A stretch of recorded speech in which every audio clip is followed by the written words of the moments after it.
Jura, the humanoid Dentails, dumating na nga dito sa Konoha at tamang food trip na mga tuhog-tuhog na dito nga ay pinapakita rin ng mga mamamayan na tinititigan nga nila si Jura dito na para bang iniisip ng mga to na anong klaseng nilalang ba ito na habang umiinom nga si Jura dito ay dito naman sinasabi ni Shikamaru na ipinareport na nga daw niya ito sa sensory team pero sa ngayon nga daw wala nga daw silang ibang magagawa kundi pabayaan na nga lang daw si Jura at sinabihan na nga din daw niya ang police department na wag na nga rin daw makialam. So yun nga mapare ko yun no, napakagandang command nga nito para nga kay Shikamaru dahil nga mukhang nadala na sila sa mga nagdaan na nangyari na kung matandaan nyo nga guys nung unang pumasok o pumunta si Jura sa Konoha hinarang o pinigilan nga agad siya dito ng mga police ninja na obvious naman yon dahil nga isang threat o banta nga talaga si Jura pero okay nga lang din sana yon kung hindi nga sila nakialam at hinayaan na nga lang nila si Jura na maggala-gala o maglibot-libot sa Konoha at dahil nga late na nga rin ng information na nakuha nila kaya ang nangyari guys pinagkakakanangan ni Jura yung mga ninja dito at pinagtutuhog nga niya ang mga ito gamit nga ang wood style. Bang!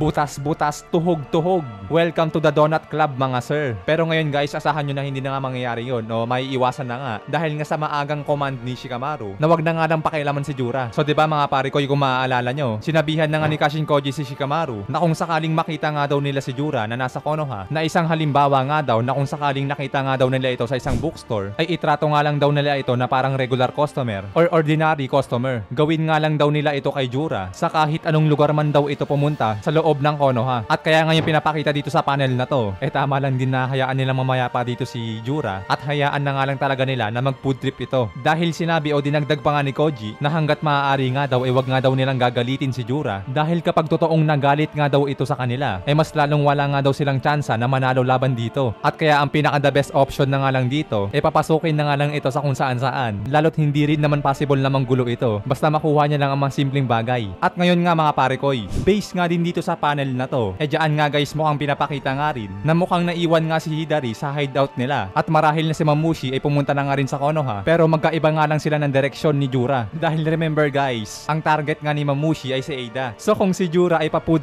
trip lang marahil naman sa kabilang banda magkakaroon na nga ng bakbakan between Ada and Daemon at Mamushi. At saka ito pa guys no, hindi rin muna talaga pwedeng makailam dito sila Kawaki at Boruto dahil unang-una nasa Konoha nga si Jura at pag nangyaring pinakailaman na nila ito paniguradong marami nga manadamay. At syempre kahit naman na lumabas sila ng Konoha at doon nga nila labanan si Jura wala pa rin namang pinagbago guys dahil hindi pa nga rin nila magagawang matalo to. Ang pwede nga lang talaga nilang gawin is yung pansamantalang harapin nga si Jura at ilayo nga ito sa Konoha or unless na nga lang mga pare ko na kung nakipagkasundo na nga si Boruto kay Momoshiki or kung may agreement na nga ba talaga sila na gagamitin nga nila ang Boroshiki mode laban kay Jura. So kung matandaan nyo pa guys sa mga nakarang chapter nakipagkasundo nga si Boruto kay Momoshiki nakapalit nga daw ng katawan ni Boruto ibibigay nga daw niya ito kay Momoshiki kung magagawa nga daw nito na matalo si Jura na siyang gusto naman ni Kashin Koji na malaman ang resulta ng napagkasunduan nga daw nila Boruto at Momoshiki. So dahil hindi rin naman kasi sinabi ni Boruto kung ano nga ba ang napag-usapan nila dito nga mga pare ko sa chapter na ito masabi din natin or makakita nga din natin na kapag wala pa ngang lumabas na Boroshiki it means mga pare ko na marahil na pinag-iisipan pa nga ito ni Momoshiki kung i-accept nga ba niya ang offer sa kanya ni Boruto or marahil siguro sa kabilang banda na tinatansya pa nga ni Momoshiki kung kaya nga ba talaga niyang palagan ang humanoid Dentails na si Jura. And speaking of that kung gusto nyong malaman kung sino nga ba mas malakas between Jura and Momoshiki or Boroshiki guys may ginawa tayong content about dyan na kung sino ba ang mas malakas sa kanilang dalawa or kung sino nga ang mananalo kung sakaling sila nga ay ng bakbakan. So panoorin nyo na lang yan mga pare ko no?